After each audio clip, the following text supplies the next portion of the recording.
사랑하는 성도 여러분, 오늘 우리는 예수님께서 처음 선포하신 중요한 말씀을 함께 묵상하고자 합니다. 마가복음 1장 15절에서 예수님은 이렇게 선포하십니다. 때가 찼고 하나님의 나라가 가까이 왔으니 회개하고 복음을 믿으라. 이 말씀은 단지 2000년 전 갈릴리에서의 선포가 아니라 지금 이 시간 오늘 우리에게 주어지는 말씀입니다. 하나님의 나라는 지금도 우리에게 임하고 있으며 우리는 그 나라를 맞이할 준비가 되어 있어야 합니다. 예수님께서 선포하신 첫 번째 메시지는 하나님 나라의 임박성과 복음의 초대였습니다. 때가 찼다라는 선언은 더 이상 기다릴 필요가 없다는 것을 의미합니다. 하나님의 계획과 구원이 지금 이 순간 이루어지고 있음을 예수님께서 선포하신 것입니다. 그런데 하나님 나라가 우리에게 임할 때 예수님은 반드시 회개와 복음의 수용을 요구하십니다. 회개는 우리의 잘못된 길에서 돌이켜 하나님께로 돌아가는 첫걸음입니다. 그리고 복음은 하나님 나라가 가까이 왔다는 기쁜 소식입니다.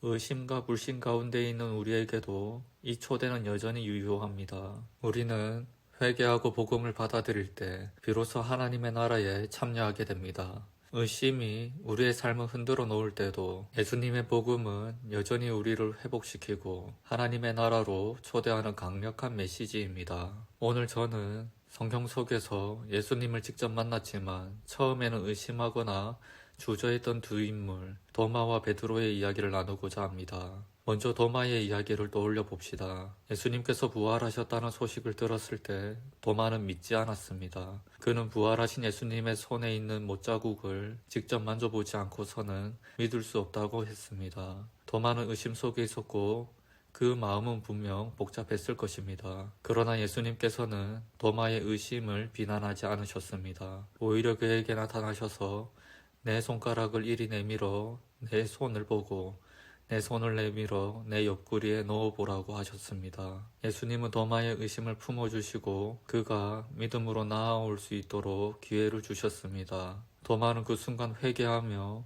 나의 주님이시며 나의 하나님이시니이다 라고 고백했습니다. 이처럼 예수님께서는 의심하는 자에게도 찾아오셔서 회복의 길로 인도하십니다. 또 다른 예로 베드로를 생각해 봅시다. 베드로는 예수님을 따르겠다고 맹세했지만 예수님이 체포되셨을 때 그는 3번이나 예수님을 부인했습니다. 베드로는 예수님을 따르는 자였으나 두려움과 불확실함 속에서 예수님을 부인하고 말았습니다. 그러나 부활하신 예수님께서는 갈릴리 바다에서 베드로를 다시 만나셔서 그에게 다시 한번 기회를 주셨습니다. 예수님은 베드로에게 내가 나를 사랑하느냐라고 3번 물으시며 베드로를 회개와 사명의 길로 초대하셨습니다. 베드로는 그 자리에서 자신의 죄를 인정하고 회개하며 이후 하나님 나라를 선포하는 사도로 변화되었습니다. 사랑하는 성도 여러분, 이처럼 예수님께서는 의심하는 자들에게 회개의 길을 열어주시고 복음을 받아들일 수 있는 기회를 주십니다. 도마와 베드로의 이야기는 우리에게 큰 도전이 됩니다. 우리가 의심 가운데 있을 때